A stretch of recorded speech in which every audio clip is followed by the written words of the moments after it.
you.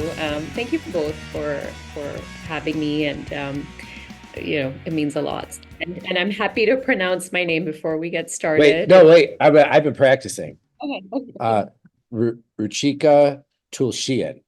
Perfect. Ruchika Tolshian. Yep. There you Okay. go. See, Jen coached me and did really well. Well, Hi, All after right. Jen. seeing the pronunciation in the book and then your talk with Brene Brown, it is important to get a It name is right. it is 100% important. I know Yeah. my name doesn't seem complicated, but we should leave this on the podcast. I'm just gonna put this all in of us complaining about Yeah. people Well, how mispronouncing do our how do we names. say your last name actually? I mean, and I'm also thinking like if with if like English is your second or third, Right. which it is my second language, Yeah. but obviously, Mine is Dowdy, and people Dowdy. always they either say Doty or they add an R towards the end. It's really weird, but no, Actually, that I would have thought Dowdy for sure. yeah. So I'm really glad you said Dodie. I think non-native English speakers get it better than English Oh, yeah. speakers. Yeah. They've got a leg up in this instance, yeah. Well, yeah, And because with me, it's uh, phonetic, right? Yeah, it yeah, is. with me, they chop off with my hyphenated last name. They'll chop off, often like they'll chop off my part, not my Yeah. husband's, and so that makes me very upset. Yeah. You get Jen Lang. Yeah, yeah. Particularly Yeah. when the mother-in-law used to do that, you sort of want. Oh, well, that was that. There was I more don't to know. it I than don't know that. if that was, anyway. Anyway, we're I not don't want going to into be that, recorded. And but where are you, Ruchika? Where does it? I'm in Seattle and it is so beautiful. I can't tell you. I mean, it's sunny for a change. Actually, we've had great weather and there are be like truly this time of year is magical when it's like this. So yeah. And I know y'all are on the East Coast, so thank you so much for accommodating this late start time. Really appreciate it. and Jen, you're in Brooklyn, right? I am in Brooklyn, New York. Yes. Okay, and I would normally be in either Rochester or Albany, New York, but Yeah. today I'm coming to you live from Myrtle Beach, South Carolina. Yeah. Wow. Murrel's Inlet for the locals. No, we're down here on our annual trip. So when there's noise in Great. the background, there's like, I don't know, 15 or 18 people in this house. So we're having a blast. All right. So that's not why people are listening today. Or Mhm. maybe it is. I don't know, whatever. So we're here with Ruchika Tulshian, who has written a book called Inclusion on Purpose, an intersectional approach to creating a culture of belonging at work. So, Ruchika, thank you so much for joining us. And now, while your book isn't specific to creating this type of culture in a K-12 school setting, Jen was certainly of the mind, as I am too, that what you have to teach folks transcends the sector that we're talking about. So maybe if you just start out, tell folks a little bit about your background and how you came to write this book at this time. Yeah, and thank you, Michael. And actually, what has been really surprising, and I think some of it stems from that, like, oh, am I qualified to talk to this K to 12 audience? But the big surprise I had is when Inclusion on Purpose came out, we've overwhelmingly got so much of positive response, requests, even collaboration ideas from folks in the K to 12 system all over this country. And I have to say, like, because, I'm an immigrant, I was born and brought up in Singapore. And then I was educated in Singapore and actually the UK before I came here for grad school. For me, navigating the K to 12 education system has been brand new. And it's only because I have a 7-year-old that I even know what the heck I'm talking about. Sorry, can I say that? You can beep. Oh, you can swear like crazy. It'll be a lot of No, fun. I've never I gotten to put the don't little know. E on when I publish the podcast, so this might be fun. You might No. get the first E for explicit. No, but it's fascinating because you definitely, even for those of us who've been in the system, and I'm sure Jen would agree, you get an entirely different perspective when you go through the system as a parent, Parent. even Oh, if you are in the system as an educator. totally. So for me, what I started realizing and what I saw is, at the end of the day, a lot of what I was hoping to do with Inclusion on Purpose, which is really create a sort of guide, for a lot of my career, what I've heard is yeah, I believe in inclusion. I believe in equity. I know there are injustices in society. I understand the concept of bias sort of from a peripheral standpoint, but I don't know how that applies to my day-to-day life or what I can actually do. Sometimes it feels like the challenges are so insurmountable, which they are. I mean, we are talking about huge challenges and, generational disparities. And, certainly the road ahead is long and feels tumultuous for sure. And at the same time, my idea was these nudges, these behavioral changes on a day-to-day basis really add up because for the vast majority of us, we spend more time in the workplace, with our colleagues and coworkers and our students and our friends who are at work than we do with our own families and for better or for worse, right? And so there's a real impact that can be made if we approach every interaction with a lot of intentionality, a lot of focus on creating cultures of belonging, because I really do see, I have observed and I have seen firsthand how it makes, high level societal change too. Well, and you're of the mind that, well, your theory of action is that the leader can make a difference in this, and that the leader's mindset coming into an environment makes a difference. Do you want to talk a little bit about that? Yeah. And so we went back and forth with the word leader, right? Because what we didn't want to do and what I didn't want to do, and when I say we, I mean my editor and I, we went back and forth because what I didn't want to do is I didn't want people to say, the leader means only the person who has the leadership title. So therefore, this book doesn't include me if I'm early in my career or I'm sort of in a mid-level, but not in a managerial / leadership position, or I don't directly manage people or make big decisions or don't have a big budget. So, is that, so now I don't need to read this book or I don't need to really think about inclusion.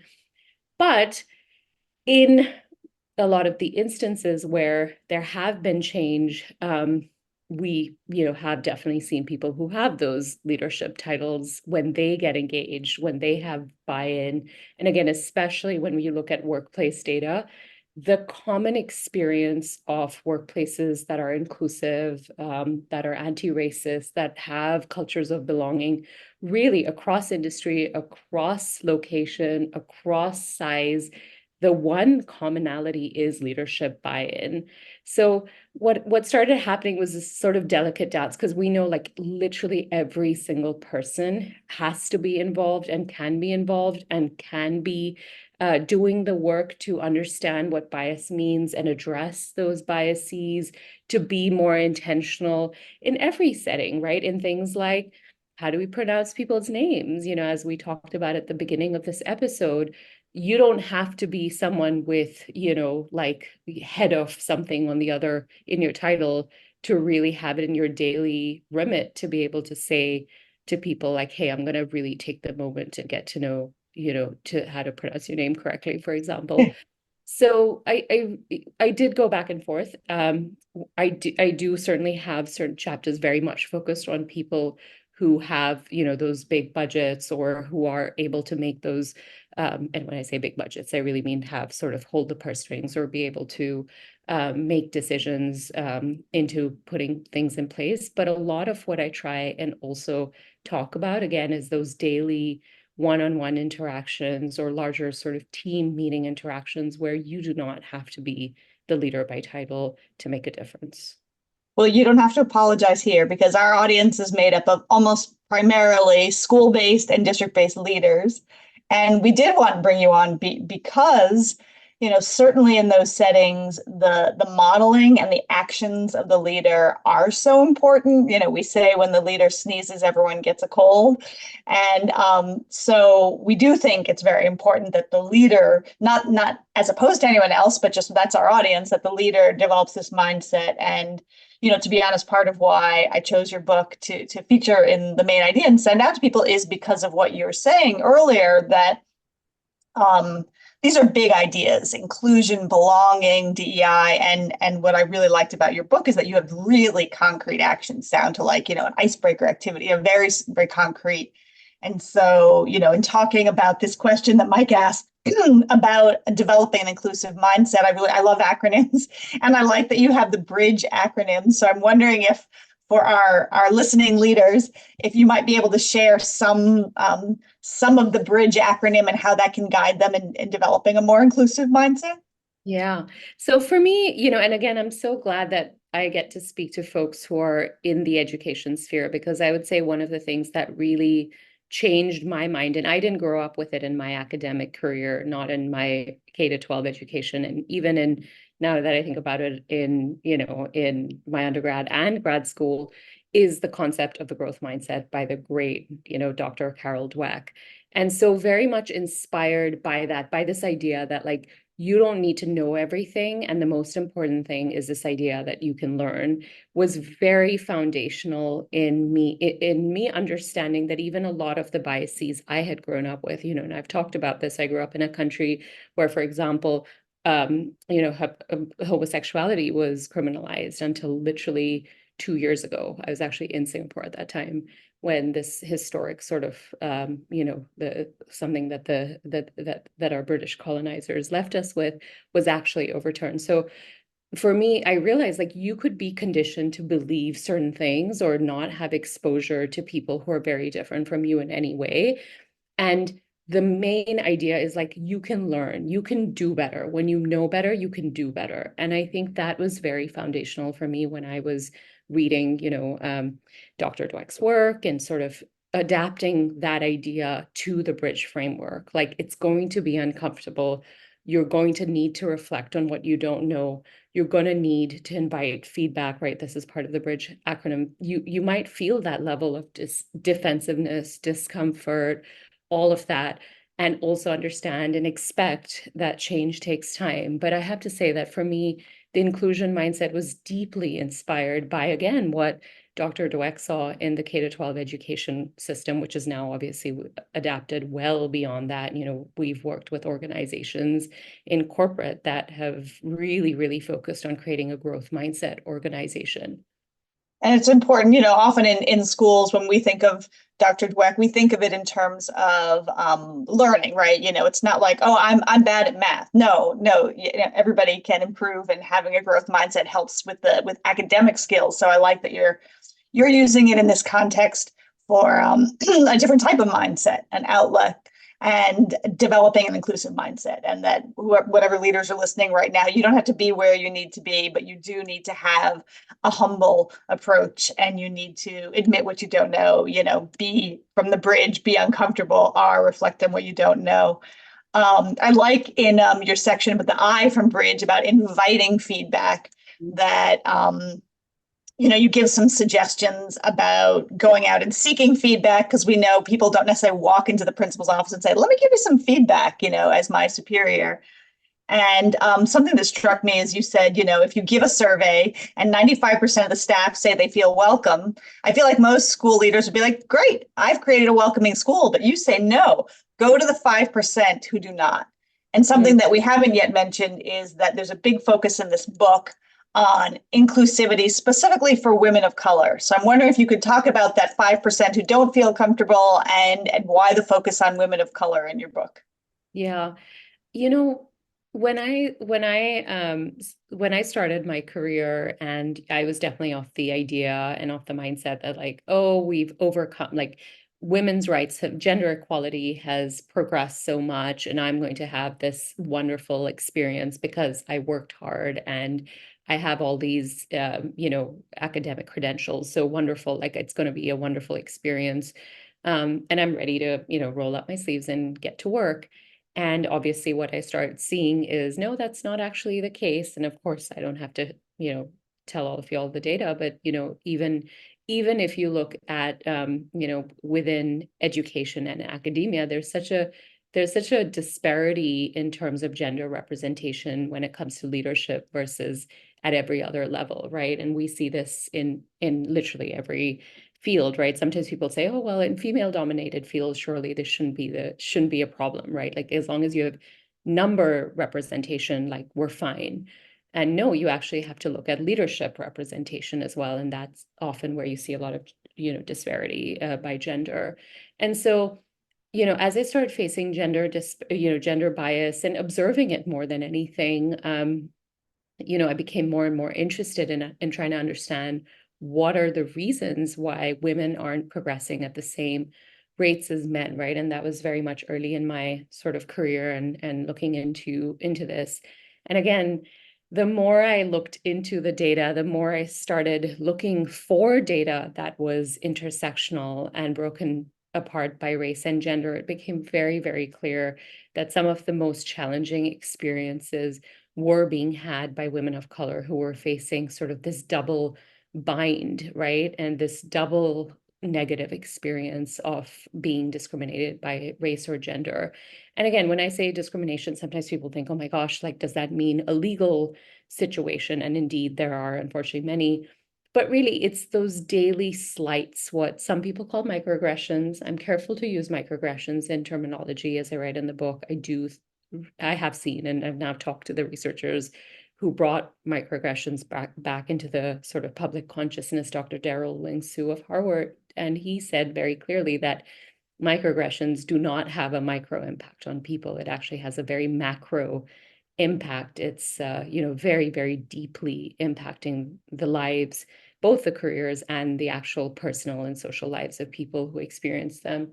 But my point is for many of us who identify as women of color, those daily slights of things like, as I mentioned, I use this example because I think it's both accessible but also understandable of what it's like to have a name that isn't easily recognizable.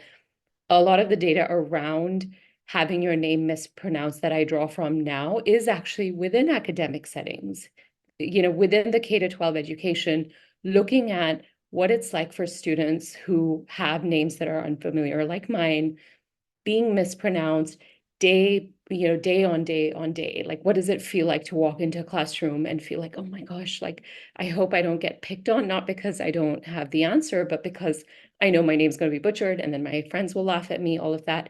That has a huge impact on a person's life, throughout their academic career and then certainly later on in life in the workplace. So That used to be one of the things that bothered me the most when I was yeah, teaching either undergrad or at the graduate level. And I would go around to, well, I would say at the beginning, if when I come up against your name, if there's something else that you would like to be called or, whatever, please let me know. And, sometimes I would say somebody's name and I knew it was wrong. And then they would say something like, it doesn't matter. And I would say, yes, it does. mhm, And I wouldn't go on until they told me, yeah, like, come on. Because yeah, again, like it's a small thing, but at the end of the day, you either respect someone or you don't. right, exactly. And so when I was writing Inclusion on Purpose and when I made this sort of pitch to focus on women of color, there were people who were concerned that it would be really sort of narrow. Would we really be able to like make a change if we direct it to this very specific subset? But what you start to realize is you can't talk about LGBTQ inclusion if you aren't centering women of color. You can't talk about accessibility, neurodiversity, disability if you're not centering some of the experiences of women of color, again, who through having those very visible marginalized identities, and then when they carry more historically marginalized identities, that really compounds. And that's what the theory of intersectionality by, Professor Kimberly Crenshaw really talks about. It's not a 1+1 = 2 equation. It's actually a compounding two times two type of equation that we really need to be looking at. So, I'm in upstate New York, which isn't necessarily known for its diversity, Mhm. particularly when you get outside the urban centers. Um, and I would argue that New York is, as a whole, much more progressive than other parts of the country. But we have pockets of places where DEI has really gotten a, a a bad rap. It's been almost used as a stick to hit people with. So, I mean, as you must be seeing, and it's got to be driving you even crazier than it's driving me. But where do you see people going wrong? And then where do you wish, if you could wave the magic wand and be like, folks, just focus here, or just don't do this thing that's so clearly wrong. Like, are there, how would you guide folks? Is because, we have a lot of folks listening to this who are mid-level managers, basically, building level administrators who are caught between what the central office is telling them what to do and maybe what they think their staff needs or what their staff is telling them. And then, there's a lot there. And I think people are, it feels like the third rail, everybody's nervous. How do we help people have these conversations and move this work forward? Yeah, I love this. I love this question, Mike. So I'll say a couple of things. One is a lot of the attacks we see against DEI right now are very willful because I think it's understood that there has been exclusion and bias in society for centuries, really. And I think when people who kind of have a negative view of DEI or actually are very vocally critical of it or actually want to bring it down, it's very much understood that this is something that's powerful, it's necessary, and there's that resistance to change, and it's a very willful resistance to change. So I'm always cautious if I'm ever asked, which is not at all your question, but I'm always cautious when I'm asked from people like, oh, but there's like this resistance, but maybe like they don't understand it. And I'm like, no, they understand what's going on very clearly, And right? that's why there's the And resistance, that's because why nobody's looking to give up the patriarchy and the benefits exactly. that come with it. Well, so here's the funny thing, or here's the interesting thing. The more I read about patriarchy and other systems of oppression, and this goes well beyond the scope of inclusion on purpose. But for example, I read this fantastic book by Angela Saini. She's a science writer and was with the BBC for a long time, and I've quoted her in the book. But she has a series of books. One's called Inferior, on sort of the pseudoscience that exaggerated gender differences, to sort of say actually very, very, very relevant in K to 12 as well in education. So she, Saini really looks at sort of what has happened where we've exaggerated these differences between, again, gender as a binary, but boys and girls, where, girls are bad at math or whatever it is. And sort of really there's this huge body of science. And for listeners, I'm like using like quotation marks here, air quotes.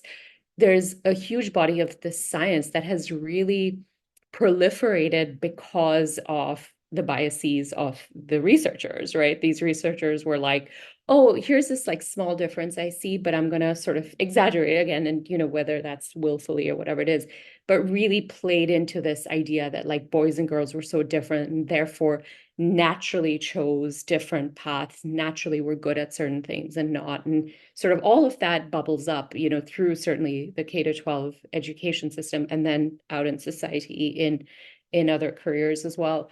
And then, so I kind of went off on a little bit of a tangent, but what I love about Angela Saini's recent book is she has a new book called The Patriarchs, which is about how patriarchy, we weren't destined to be a patriarchal society, by the way, right? Like this is quite a modern phenomenon. It is very much sort of been co-opted into in the past few, even in some of her research, like it really doesn't even sound like it's beyond 2 or 3 centuries old, honestly. And imagine we've been around for like 10,000 years. So there's that. And then the other thing that I think that we, don't realize is how much patriarchy and patriarchal societies hurt men, right? I have a 7-year-old boy. There is nothing I'm more concerned about for him and his long-term well-being than toxic masculinity and some of the ways that like he may feel like he has to be forced to change that sweet, kind, compassionate, empathetic self that I have seen in him. Mulder, he's starting, he's at that cusp, and I know y'all can imagine, and probably have more experience than I do in this. And it's really worrying. It's very worrisome because then, there's so much data to show what toxic masculinity does to boys and then later to men and, so on and so forth, even in terms of physical health, mental health, etc. So I can understand, like, I know I'm going off on the tangent and not answering your specific question about like, how do we talk to people and what is that sort of wand that I'd like to change? But if there was that wand that I would like, that I wish I could like wave and change people's minds, is to understand that this is one of those situations where a rising tide does lift all boats, right?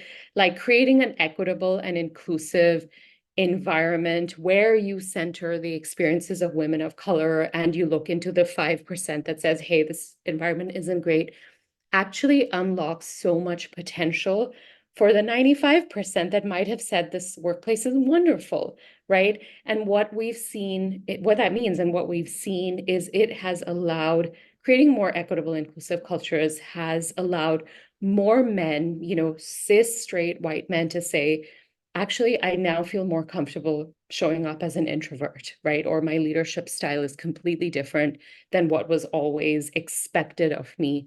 Or I'm much more interested in this, but I was never given sort of the permission to look into this thing or to show up in this way or wear certain things or even be open about what my pronouns really are, right? People look at me and they just assume one thing, but it's actually something else. And what we realize is it really does create an opportunity for everyone to be more authentic. It's not just, it's not pie, it's not one side wins and the other side loses, it's not zero sum.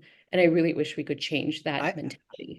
Arguing against inclusive practices in the workplace is like arguing against seat belts and airbags. Like how, I mean, it of course it makes it better for everybody else if more people feel included. It's the kind of thing where you've felt this as you've dug into the data, as most of us who have felt, is that once you see it, it's really tough to unsee. And it's tough to ignore regardless of your perspective, because you only mentioned sort of the achievement and progression gap for women. I mean, let's take a second and talk about the wage gap. I mean, come on, you get punished for having children. There's a lot out there. And I love your approach. I love the thoughtful approach, and really, you're right. We can't have conversations about these intersectionalities without centering the experiences of women of color. It makes sense. Yeah, and Mike and Jen, the other thing that comes to mind that I really want to, highlight from the book, and I'm proud of this, and I really would love so much more of us to just have this idea of like amplification and sponsorship in our lexicon, right? And I think sometimes with leaders, sometimes it's like, oh, well, we don't have the budget to like set up this brand new program or like go through all of, whatever we need to. But what we often don't realize is, again, those daily interactions really make a big difference. So amplification is a technique that was popularized in, the Obama administration, where female staffers really got together when they started realizing that they were being sort of talked over or ignored in meetings. And they sort of developed a strategy called amplification, where if one person said something, someone else would jump on it and say, that was a great idea, Ruchika. Here's me bringing, what I think and adding to it and making sure that the right person got credited and sort of building on that idea. And I think amplification can be done by anyone, right? You could be, again, the person with the most privilege and power in the room by status, by leadership title, etc., and really keeping an eye out of like who's being silenced or who isn't being represented in this room, and how can I make sure their name is being spoken even if they're not represented in the room. And that's what sponsorship is. It's really using your privilege and power and status to make sure that those not in the room have an opportunity to be recognized and seen. And that's such a great point too, because I think in a lot of cases on a day-to-day basis, as leaders in a K-12 system, we have way more power and influence than we think we do.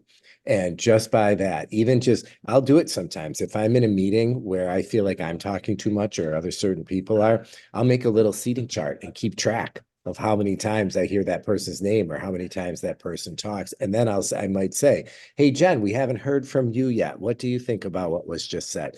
And getting, and for everybody, I mean, it's not just the women, right? It's the introverts. It's the people who need time to process. all that. And I love how you're taking this sort of micro approach to a macro problem.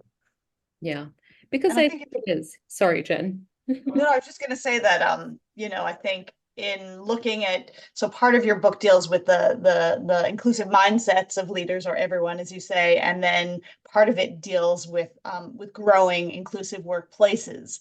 And if you look at the suggestions you have, I mean, all of them are ones that most leaders would agree with, and it fits in that category of what you said of, a rising tide lifts all boats, right? So, the suggestion of amplifying others is a subset of your suggestion of running more inclusive meetings, right? Who doesn't want to run more inclusive meetings? And think of all the people that benefits once you raise the awareness of the leader to run a more inclusive meeting. And I love, again, I'm always in this podcast talking about the specifics. You give really this concept of amplifying others. You give very specific language and ideas.